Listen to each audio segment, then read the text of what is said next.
Hey guys, what's up? Penguin Pat here, and today we're going to talk about the new age that's being released April 15th, 2021. That's right, Space Age Venus. Now, if you haven't heard about Venus yet, let me tell you, it's an awful lot like Space Age Asteroid Belt. A lot of people have even complained a little bit about the fact that it is too much like the previous two ages, but regardless, there's a really nice cosmetic upgrade, and there's a few things here that there's a lot to like. So moving forward, here we see that there are, again, the 7 new expansions. These 2 on the tech tree are going to be pretty deep into the tech tree, so you probably won't get those too quick. But the diamond expansions, obviously, you can get right away. The metal expansion as well. And the things that you are going to want to be looking forward to is getting to your new units as quickly as possible. The energy cannon and the power dragon are going to be the dominant units of the age. The energy cannon is basically a buffed up sentinel, and the power dragon is kind of an interesting unit. It's the artillery unit, and it has power shot just like railguns, but it doesn't have that recharge nerf, I guess, to slow it down, and that makes this unit especially powerful. It's not susceptible to flying units the same way other artillery units are, so it ends up being the strongest unit of the age, and those are going to be the 2 units, first of all, that you're going to be using the most, and second of all, that you want to rush to in your technology tree as quickly as possible. So, with that said, how do we prepare? What can you do to get yourself through the technology tree and through Venus as quickly and efficiently as possible? The first thing that you want to do is, before you age up, make sure you have all of the necessary special goods. In particular, the Mars ore and the asteroid ice are going to be 2 major bottlenecks if you are rushing through the ages. Please make sure that you already have those ready to go. And the reason why is because if you don't, first of all, you have a lot of demand for those early in the technology tree. And second of all, it means that you're going to have to put synthesizers in your city, which is the goods buildings in your city. They take up a lot of population. They're slow going. And really, you would be faster, in my opinion, to just hang out in the previous age while you collect the required special goods. Here with the Promethium and the Orich, or Calcum, however you want to say it, those are pretty low thresholds. I don't see any reason why you shouldn't have those already. Also, the SAAB goods are not particularly high. You don't really need all that many of them, so I don't foresee that being a big issue. Really, the big thing is just making sure you have enough ice. Now, here you see we have a huge demand on carbon, and that's the special good that you get the same way that you get Mars ore and ice. So you definitely want to start getting as much of this Venus carbon as quickly as possible, and I'm also going to talk about how to do that in a moment. All right, so you have entered Venus. You have finished the first technology on the Venus, here in the Venus technology tree, what to do next. So the first thing that you're going to want to do is you're going to go to your colony and build as many of these floating shelters as possible, just to get the ball rolling so you can start collecting the credits, so you can start getting carbon. The credits are going to be a major bottleneck for you when you first get started, so the sooner you can start generating credits, the better. And then after that, of course, going ahead and completing all of the other technologies that you can that do not require any Venus goods. So the first one, the next 2, and then the next 3 technologies, none of those require any Venus goods at all. So you can do all of those right away. Actually, you might want to go ahead and just research these 2 as well, because they do give you your colony expansions, and that way when you go into your colony, you can do it all in one trip instead of having to go back and forth and whatnot. Okay, so other things to do right after you have aged up. You are going to want to Reno kit as many of your good producing buildings, and definitely your attack buildings that get the attack bonus. Here we can see that the Winter's Plaza, the House of Horrors Wolf, the Hippodrome, the Olympic Treasury, the Governor's Villa, and the Charcoal Express all get additional attack bonus when you age them up from Asteroid Belt to Venus. Definitely make sure you get those done right away. The other thing to do, and this is just kind of planning ahead, is you may want to save your charges for your space carrier and for your Hamaji Castle. You may want to wait to do all of your collection until after you age up. So say your collection is normally at like, let's say 7 a.m. and the age drops at 8:30 or 9:30. It would probably be worth it to just wait to collect your city instead of collecting it all and then having to wait a full 24 hours before you get all of those extra age appropriate goods and whatnot. Now, if your collection is, halfway through the day or whatever, it's not really quite as relevant. It's just something to keep in mind as a way that you can be slightly more efficient, especially through those first couple of days where it's a mad scramble for goods and everyone is, fighting and clawing to get what they can. Okay. Another thing to also keep in mind is GE. If you haven't started GE yet, you might want to go ahead and wait until after you age up. That way, any of the relics that you get will be the Venus relics, which can give you a nice boost to get an extra 200 goods of Venus age, or to get a couple of Venus units for maybe fighting on the map. Additionally, you could do the same thing in Battlegrounds as well. Obviously, Battlegrounds is kind of ongoing, and you can't always wait to start, but it will definitely be beneficial to be getting those extra goods and the extra units from Battlegrounds. Alrighty, so we've talked about this. What is next? So now that we have aged up and we have done the research and we have our colony producing, many people may at this point run into getting the blueprints and start wondering, should I build a flying island? And if you haven't heard the other reviews or critiques of the flying island, the short answer is no, but I'll give a quick rundown of why the answer is that you really should not build this building. Now, there are some people who say this building is not much different from a Temple of Relics. It essentially gives you the same type of thing, except it's smaller, so that's a better thing. But I completely disagree, and I think that you will too after I'm done with this.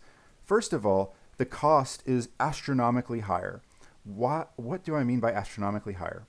Well, 900 of each Venus good is significantly more expensive than a bunch of junk low age goods that you get from, or the Temple of Relics cost to build. That is square one. The goods cost alone makes the flying island extremely cost prohibitive in its current state. The second thing is the cost to level it is just way higher. Here we can see that using a 1.9 leveling approach, the flying island basically costs twice as much starting from round one and going all the way up through as high as you want to go. It's just expensive to level. So that means that you are paying more for whatever it is that you're getting. Now, let's look at what you get. All right. So just kind of going, I'm actually going to go from right to left because that's the order of importance to me personally. The main reason why I'm a big fan of Temple of Relics is I see it as kind of a diamond replacement building. It gets you things that you would normally have to spend diamonds on to get. So if you're a big diamond spender, you probably don't actually need either of these buildings. But if you are having to conserve your diamonds very carefully, then the 1-up kits and the Reno kits are going to be extremely valuable, especially when you have a whole bunch of stuff that you have to upgrade. So as you look at a level per level comparison, you can see that the Temple of Relics actually outproduces the Flying Island as far as the 1-up kits, Reno kits, and store buildings by a pretty good margin. I mean, when we're looking at here between the here on the level 76 and even level 65, it's just the whole way around. It's like almost twice as much at some of the earlier levels. It's just mind-boggling how much better the Temple of Relics is for this aspect of it. And then the next thing is those uncommon things, the uncommon kits. So basically what you're comparing is, do you want supply rushes and coin rushes, I did those backwards, and mass self-aid kits? Or do you want antique dealer coins, which you get from Terrace Farms and Fountain of Youth and whatnot? And personally, I find the antique dealer coins and gems to be significantly more valuable than a couple of rush kits and self-aid kits. Again, if you need self-aid kits, you just need to like have a more social life. Okay, you shouldn't need to be aiding yourself. Be more social. Okay. Now, as far as the rogues and the units, the amounts are just so small. It's not really enough to talk about, and they're more or less the same. The goods per day, same deal. We're not really talking about a significant difference between the two. The Flying Island technically does produce slightly more goods, regardless of which mysterious shard you end up getting, but again, these are negligible amounts. And the forge points per day. Now, there was a discussion on the Discord server about how the extra forge points per day made it so that the time to pay back the cost to level for the Flying Island was comparable to the Temple of Relics. And that is one of the dumbest arguments I've ever heard in my life for a variety of reasons. To start with, the Temple of Relics is superior in forge point production up through, level up through 19, no problem. Even at 42, the difference is negligible, and that is assuming that you are in either Egypt or Aztec for the settlement. If you're doing the Viking settlement or the Japanese settlement, then you are even less. You are actually below the forge point production per day than what you would get from a Temple of Relics. I mean, that's it. I mean, it's over. At that point, it's just obvious that the forge point production that you're getting from Flying Island isn't even as good as the Temple of Relics. And in the case that it is as good, it's only because you have these other, you're doing the Egypt or Aztec, and the difference is so small. It's like 30 or 40% extra. It doesn't account for costing more than twice as much. So with that said, the bottom line is the Flying Island is not worth building. We call it the Flying Noob Trap for a reason. Noobs are going to want to buy it because it's the new great building and it looks awesome and all that. But if this thing doesn't get buffed, there's no reason to build it. It's not worth building. All right. So that will save you goods and help you get through the tech tree faster. In fact, it would be wise of you, if you are looking for forge point efficiency, to sell goods for this building if you can, because you'll probably be able to sell it for an arm and a leg, even though it's garbage, and it would be very hard to get that same type of goods forge point efficiency for selling stuff much past, I don't know, a couple weeks. Alrighty. So next thing to look at for how to speed up is rushing the map.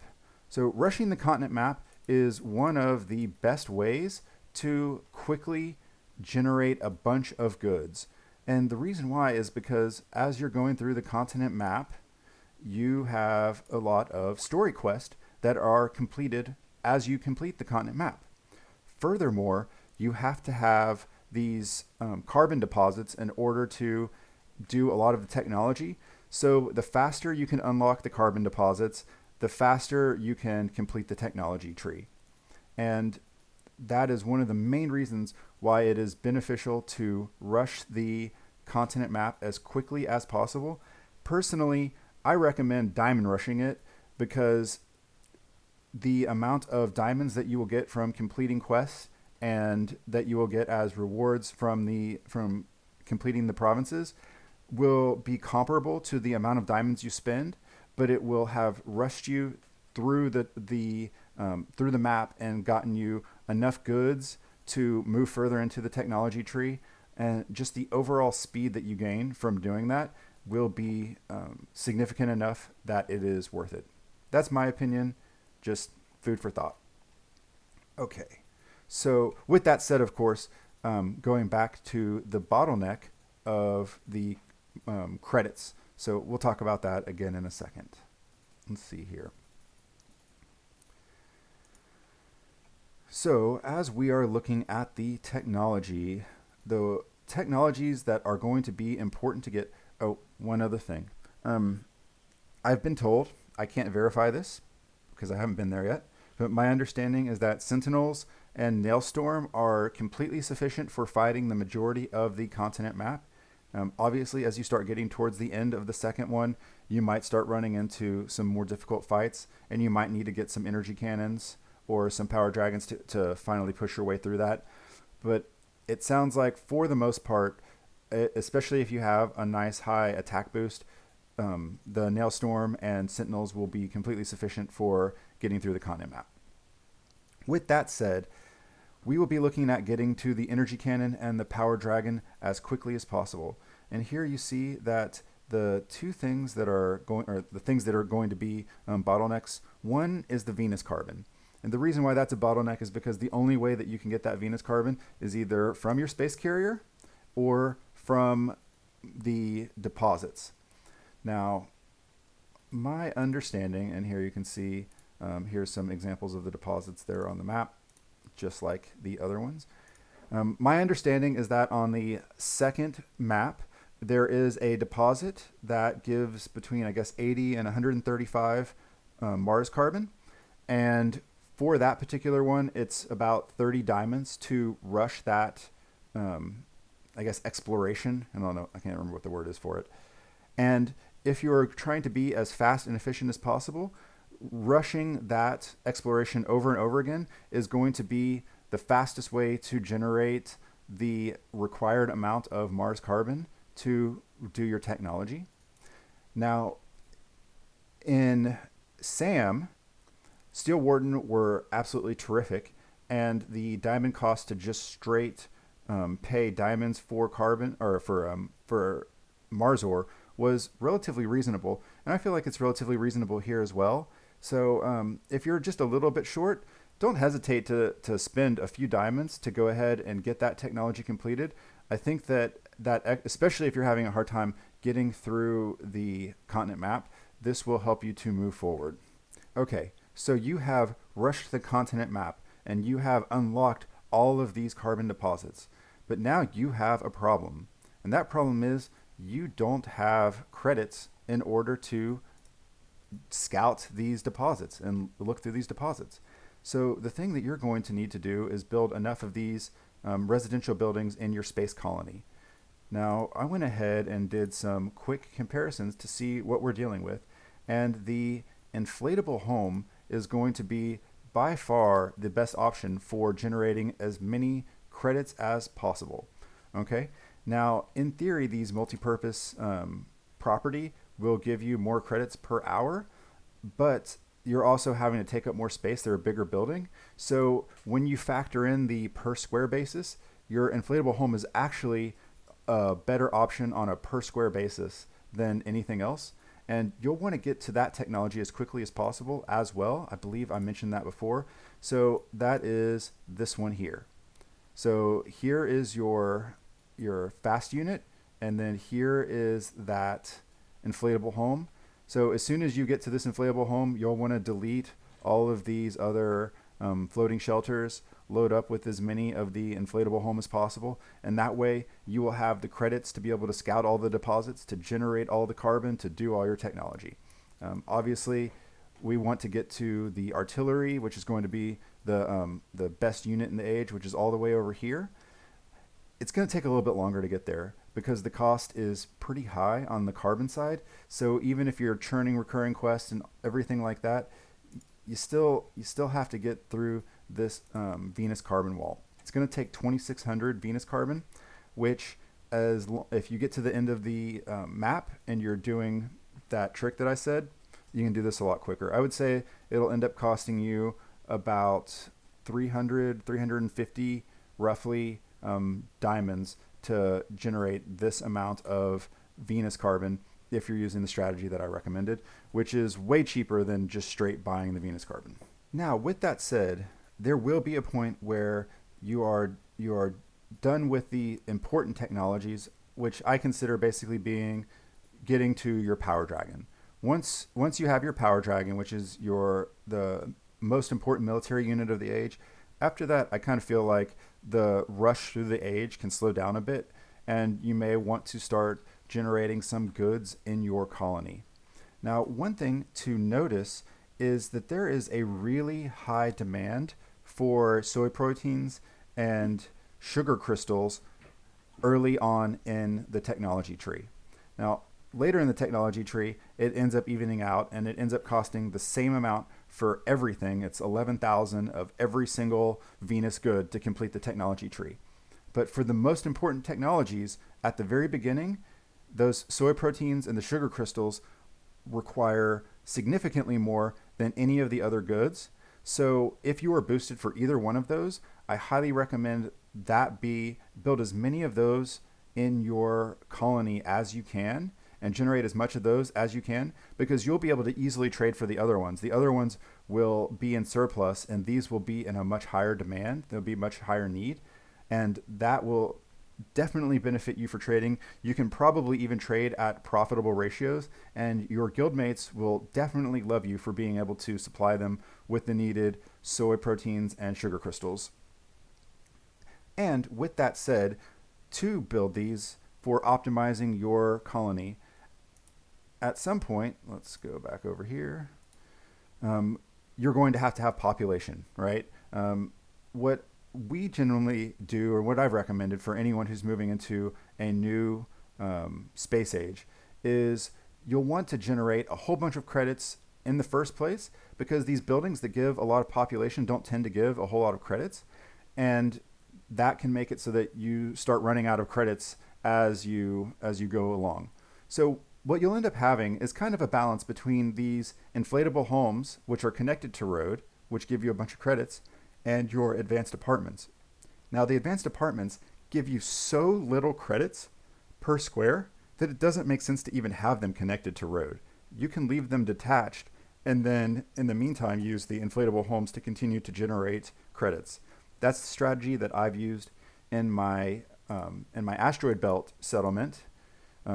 Here, oh, that's not the right thing. Here you can see I've got the high population, and actually I disconnected these because I was sick of having to collect because I had plenty of credits. But in the event that I needed credits, I would just flip-flop these over here and connect them to the road, and that way I would be generating enough credits. Now, also keep in mind the amount of carbon that you're generating compared to the amount of goods that you can produce, because that can also be a bottleneck. All right, and finally, the recurring quest. Now, many of you already know that there has been a nerf to recurring quests, and you now have a maximum of 2,000 aborts that you can do in a given day. With that said, something that I should have mentioned at the very beginning of the video is you may consider stop recurring quest the day before you age up, and that way you have all 2,000 of your aborts that you can use for Venus. I know it seems kind of petty and silly, but if you've already used half of your aborts and then you move into Venus, you will kind of wish that you hadn't. It's really a trivial thing, and yet it's actually kind of a pain in the butt. Here we see that the quests are, as mentioned before, essentially an exact carbon copy of Asteroid Belt. And in order to be efficient, you want to try to do as many of these quests each cycle through as possible. And that way you aren't wasting aborts on quests that you can complete easily on your own. So I kind of group these all together. Spend 150 forge points and 200 forge points. That is the primary way that my guild has always generated tons of recurring quests when moving into a new age. I highly recommend doing net swaps, meaning you do 1.9 plus an additional 1,000, or 1.95 plus an additional 1,000 forge points, or whatever it is. And what that does is it makes it so that you're a lot less likely to get swooped or sniped or whatever you want to call it.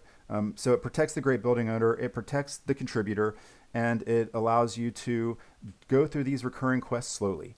Because now, instead of just being able to spin the forge points and then spin back through the recurring quest, you also need to be completing other recurring quests as you cycle through. The other ones to look at are going to be ones that you can do quickly. So this gather 1 million supplies, or I guess 2 million supplies, 3 million coins, roughly. This is actually a really easy quest to complete quickly. Just build something and delete it. Build something and delete it. Especially if it's a really expensive building, you'll have to play around and figure out exactly what the optimal building is for this. But generally speaking, this is something you can complete really quickly. Same thing with gain 30,000 population. In fact, these two can generally be completed at the same time with each other because you're building something and deleting it. Definitely something to do each cycle through, especially if you're a player that has a ton of coins and supplies and you're not hurting for those things. If you're a player who has recently rushed through the ages and you're a little bit short on coins and supplies, then that might not be as viable of an option. Other quests that you can do each cycle through, the most abusable quest of all time, defeat a large army and then gather 500 goods. What I recommend is having guildmates post a whole bunch of trades for 500 goods. Some people like to do 250 and 250, so that way it stays balanced out. Nevertheless, you can make that an important thread or a hidden thread or whatever you want so that you can find it real quick and easy. And that way you can complete this quest rapidly as you cycle through. Now, in your third quest slot, you can do things like leave your defeat 40 units or win 12 battles. You can kind of keep those. And then also this one here, this win 12 battles in a row and gather 500 goods. These ones are all ones that you don't, those are good to have in your third quest slot because you'll complete those passively. Same here, this recruit 5 units. That's a good quest to have in your third slot that you will complete passively, especially when you're doing battlegrounds. You may end up doing that, or if you're about to collect your trash, something like that. That will save you an abort instead of just rushing past it. Okay, so let's look at some of these calculations. Based on what I think is going to be a reasonable cycle, I'm figuring that I will be doing these 5 quests each cycle through, which means I'll only be using 8 aborts per time through. I get 39 goods per good reward. That's not the most, it's decent. Based on this, I should be able to get through about 250 cycles, which means I'll complete about 1,200, 1,300 quests. Gets me about 16,000 goods per day. Now, if you're only doing 2 quests per cycle, that means that you're having to do a lot more aborts, which means that you're going to do a lot less cycles and you're going to have a lot less completed quests, which means you're going to get a lot less goods throughout the day. So I went ahead and I created a little bit more dynamic calculation to figure out basically how many goods that you'll generate per day and how many days it'll take for you to cover the cost of all the technology. So say you're doing 3 per cycle. That means that you'll be aborting 9, and then you're getting 30 goods because of your chateau. That means you'll be getting about 6,000 goods per day, roughly, which means you'll be done in a little over a week. And you can see that it's really beneficial to try to complete as many quests per cycle through as possible, because even just adding 1 extra quest cuts that time in half, going from 1 to 2, and then from 2 to 3, that cuts it down a significant amount again. And then from 3 to 4, and then from there, it stops being quite as beneficial. Granted, it means that the amount of goods that you're producing goes up exponentially, but it's really going to be up to you. I think that these quests here are going to be relatively easy to complete on a regular basis. One thing that I will point out is that it's going to be beneficial to regularly have 4 items in your antique dealer constantly being sold, especially early on. But you do want to be careful because there is this one quest early in the quest line that says that needs 5 items exchanged instead of only 4. So definitely keep that in mind. If you're trying to optimize and you're trying not to put too many items in the antique dealer, until you complete that quest, you definitely want to make sure that you have the 5 items exchanged in the antique dealer. Otherwise, you're either going to get stuck having to do these 8-hour productions, or you're going to have to wait for another cycle of antique dealer sales to complete the quest. All right, this video has been pretty long. Hopefully, the time that you've spent watching this super long-ass video will help you to save time once you get into Venus. If you find this video helpful at all, please like and subscribe, and also come join the Discord server so we can talk about what's going on in the game. I'll catch you guys later.